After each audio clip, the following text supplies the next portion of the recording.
দিল্লির বিস্ফোরণ কাণ্ড নিয়ে সমাজ মাধ্যমে বিতর্কিত পোস্টের অভিযোগ, ফেসবুকে সাম্প্রদায়িক পোস্ট করার অভিযোগ। গ্রেপ্তার হাইলাকান্দির এক যুবক। ধৃত যুবক হাইলাকান্দির রংপুরের বাসিন্দা।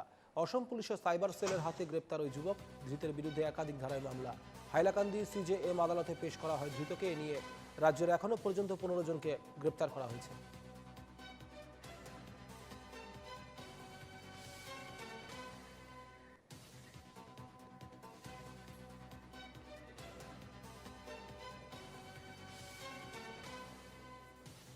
হাইলাকান্দি থেকে আমাদের প্রতিনিধি অমিতাভ এই মুহূর্তে আমাদের সঙ্গে রয়েছেন। চলে যাবো অমিতাভর কাছে। অমিতাভ, বিতর্কিত পোস্ট নিয়ে ইতিমধ্যে কিন্তু 15 জনকে গ্রেপ্তার করা হয়েছে। এখনো পর্যন্ত এই বিষয়ে কি আপডেট রয়েছে?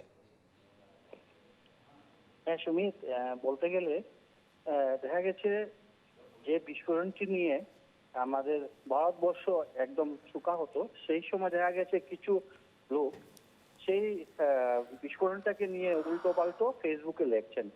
দেখা গেছে বরাক উপত্যকা থেকে 2 দিন আগে একজন প্রাক্তন টিচার সেভাবে লিখেছিলেন এবং তাকে এই দেশবিরোধী আইনের অধীনে এনে অ্যারেস্ট করা হয়েছিল এবং হাইলাকান্দিতে অনুরূপ সেই রকম ঘটনা ঘটেছে। গত পরশুদিন লালা পুলিশ অভিযুক্তকে রাতে অ্যারেস্ট করে নিয়ে আসে। অভিযোগ রয়েছে যে তিনি দিল্লিতে যেটা ব্লাস্ট হয়েছে সেই ব্লাস্টটা নিয়ে রাজনৈতিক যেটি উল্লেখ করেছিলেন, রাজনৈতিক কারণে ব্লাস্টটা হয়েছিল সেইভাবে উল্লেখ করেছিলেন। তার জন্য পুলিশ তার জন্য এই সেদিন পরশুদিন তাকে উঠিয়ে নিয়ে আসে এবং গ্রেপ্তার করে গতকাল সন্ধ্যার পর মহামান্য আদালতে পেশ করে এবং 5 দিনের রিমান্ড চায়। কিন্তু মহামান্য আদালত 2 দিনের রিমান্ড মঞ্জুর করেছে। সুমিত, ধন্যবাদ অমিতাভ।